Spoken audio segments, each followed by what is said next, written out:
No konačno zapravo da netko direktno od nas bespomoćnih muškaraca, ne fasciniranih vašim veličanstvima, da netko, jer stalno oko Franciske mi nježno obliječemo, a niko se ne usudi priznati, izgleda da će to ipak učiniti naš dragi Tonko Marojević od Mirjam do Franciske, dakle naša bespomoćna fascinacija njenim veličanstvom ženom. Pred 2 tjedna sudjelovao sam na riječkom simpoziju o istom piscu, na talijanskom, a danas ću sebi dozvoliti naravno na komotnijem i na hrvatskom sa stanovitom promjenom aspekta kuta teme.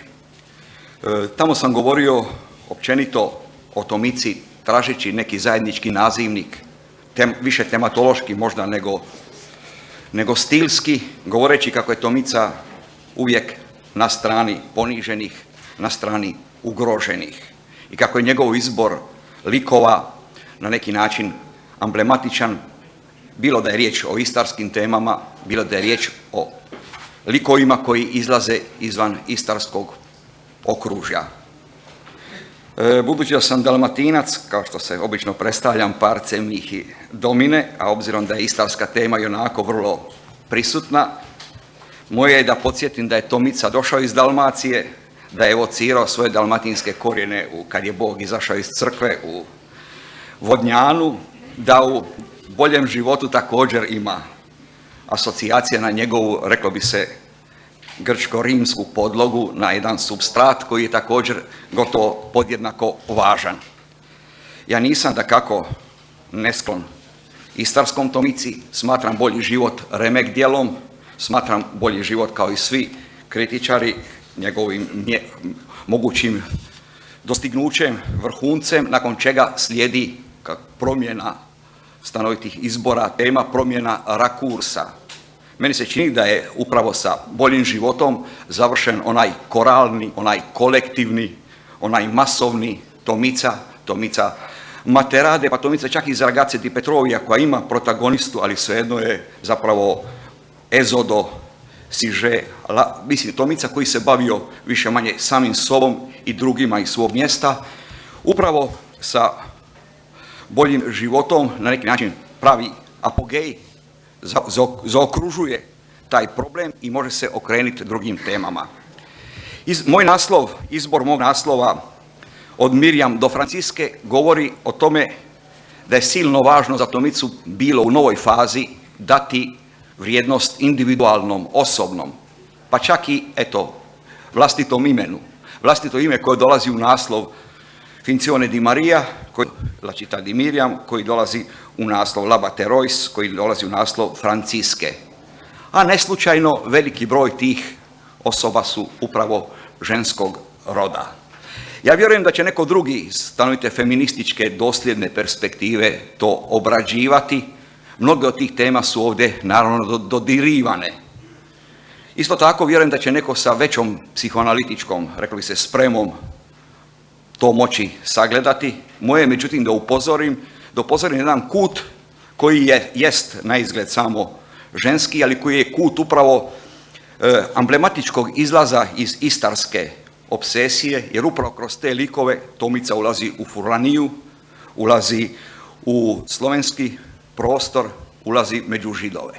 Dakle, 3 svijeta koja mu nisu najbliža, upravo kroz takve likove i kroz takve situacije uspijeva, reklo bi se, usvojiti, posvojiti, čini mi se neki način time definitivno dokazati vlastitu snagu, dokazati da nije vezan isključivo uz autobiografsko pisanje, uz prustovsku evokaciju, uz sjećanje, nego da je u stanju asimilirati i druge literarne postupke i da je u stanju na neki način usvojiti jednu duboku tradiciju kulture, kao što je upravo tršćanska tradicija Zveva, Zlatapera, na koje se recimo najizrazitije može vezivati Miramin grad, koji Živko Nižić naziva Stefanov grad, dakako praveći s razlogom stanovitu inverziju, jer bi Stefano Marković bio protagonist, njegova se zbivanja mnogo veća, mnogo češća, mnogo neki način dramaturški zahtjevnija, Međutim, Mirjam je upravo stanovita čvrsta točka, Mirjam je ona prava intimističko-komorna projekcija koja omogućava Tomici, reklo bi se, duboko produbljavanje, reklo bi se, i suživljenje sa svojim vlastitim likovima. Ja sam, naravno, s jedne strane u povoljnoj poziciji da govorim poslije drugih, s druge strane, naravno, nepovoljno jer su mnogi od tih motiva već iscrpljeni ili barem obilato naznačeni. Ali meni se čini da je upravo potrebno naglasiti kolika je razlika između ženskih likova iz ranijih romana i ženskih likova iz kasnijih romana. To je upravo razlika od mitologije do psihologije.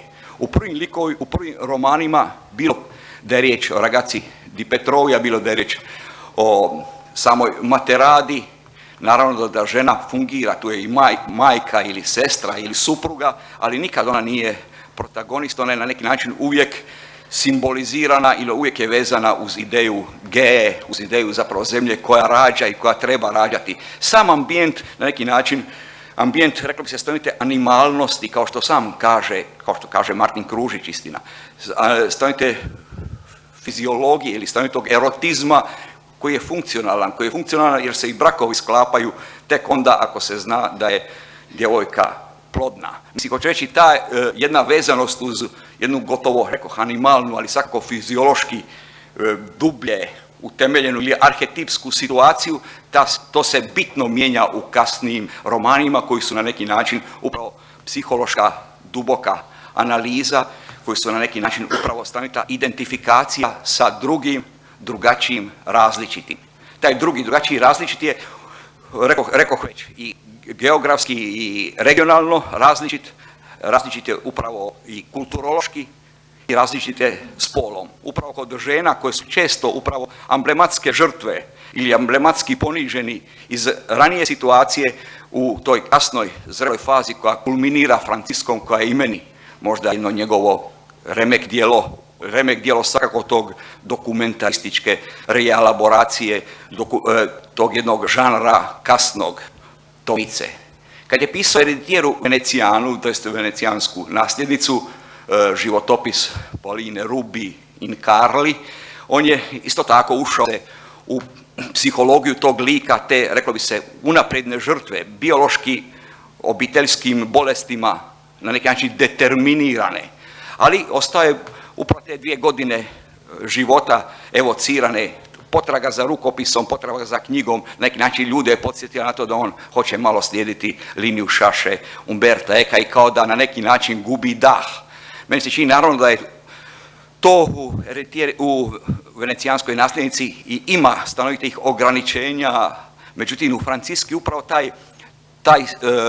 rekli biste, ta dvostrukost zbivanja izvanredno je efektno i efikasno realizirana. Realizirano je potraga pisma, traže konfrontaciju sa zbiljom, susreti sa ljudima omogućuju da se ta zbilja na neki način uhvati, a pritom pisac sam iskazuje vlastitu situaciju, daje nam čak uvid u radnu sobu kad se recimo ruše knjige u jednom malom detalju tražeći jedan dokument. Mislim, u toj mjeri ulazimo, identificiramo se sa aktom nastajanja djela, dakle mi smo na neki način sudjelujemo u nekim work in progress, na jedan način vrlo modernog, a s druge strane naravno ta dokumentacija, taj fiction bitno daje jednu širinu, jednu dubinu. Teško je naravno od one Fumije, nesuđene ljubavi iz Materade, one Fumije koja je na neki način u završnoj sceni na neki način iskazuje, reklo bi se, moral priče. Ona kaže, sad si i ti siromašan kao i ja. Naime, ta prepoznavanje po siromaštvu, djevojka iz Petrovije, osim svoje, reklo bi se, mitske figure, ona je dijete od najsiromašnijeg pijanca seoskoga. Mislim, ta komponenta, naravno, siromaštva karakterizira, eto, i Francisku, koja, međutim, naravno, stjecajem okolnosti može svoju malu mikropovijest štanjelsku vezati sa carem, sa nastankom novog stoljeća, sa velikom poviješću. Taj, mislim, skok koji omogućava, reklo bi se, miješanje slojeva, jedan Tomičin specifikum. S pravom je kolegica Elvis govorila o preokretanju uloga. Meni se čini da je kod Tomice silno važno upravo su paralelizmi, le fughe incrociate su jedan primjer, dakle jednog Židova koji prelazi na kršćanstvo da bi se mogao ženiti, jednog kršćanina koji prelazi na židovstvo komplementarno, to je jedan slučaj. Amicicija je drugi slučaj paralelizama dvaju parova koji su na neki način također slični, to jest generacijski, a sa različitim sudbinama, različitim provenijencijama, grad, selo, naravno židovstvo, slovenstvo. Amicica je uopće jedan zanimljiv slučaj romana koji ja ga ne osjećam kao potpuno uspio, ali kao silno važno povezivanje nekih elemenata. Cinzija je svojevrsna, opet Ana Frank, kao što je Mirjam, Cinzija je Ana Frank, kao što je lik iz drva, stabla snova, kad se prvi put zapravo susreće sa židovstvom.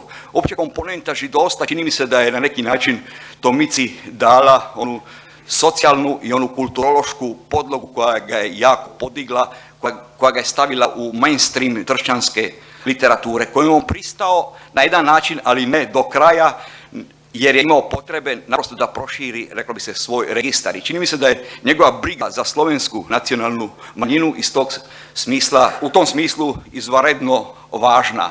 To nije pitanje puke, naravno, solidarnosti, to je pitanje prepoznavanja, pogotovo po suprotnosti. Naime, oni su također, kao što je on pripadnik manjine osuđene na egzodus, oni su manjina koja je osuđena na neke vrste ili na asimilaciju, na prijetnju, na ponižavanje. On prepoznaje u tom ponižavanju i na neki način u ime njihovo govori, u ime njihovo svjedoči.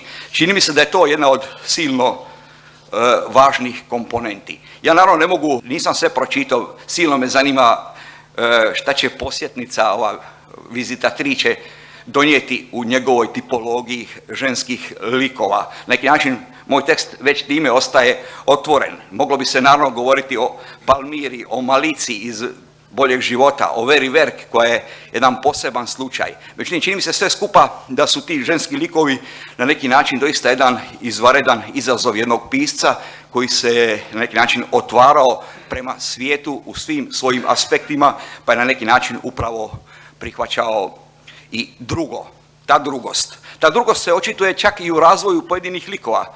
Opet, kolegica Elvis je citirala isto što sam ja izabrao od Dani Tomašić, koja je i divlja i razmažena, a i osorna i frivolna. Ta dvojnost, to je, čini mi se, govori o dubini njegovog istraživanja, o tome da se ne zadovoljava olakim formulama, da na neki način nikoga ne osuđuje, nego upravo pokušava, reklo bi se, dokinuti razumijevanjem, da rečem jednu parafrazu o Kafki, a Kafka nije slučajno povezivan uz neke Tomicine romane.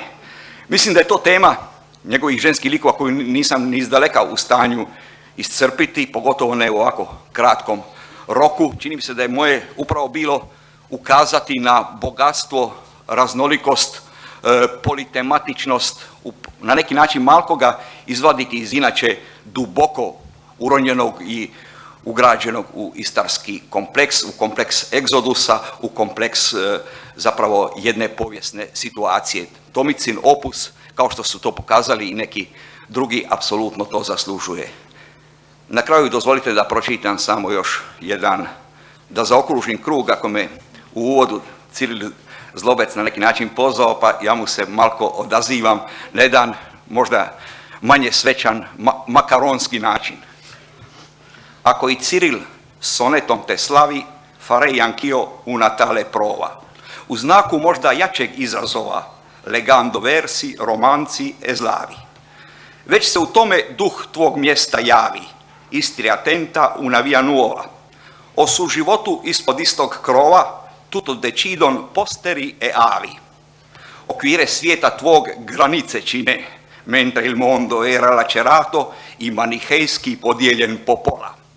Zeppa ad esempi sarà tua scuola, zlo sa sjevera s dobrim ide, zato attraversar dobbiamo ogni confine. Taština moja zahtijeva da kažem da ova pjesma ima akrostih koji glasi A Fulvio Tomica. Bravo.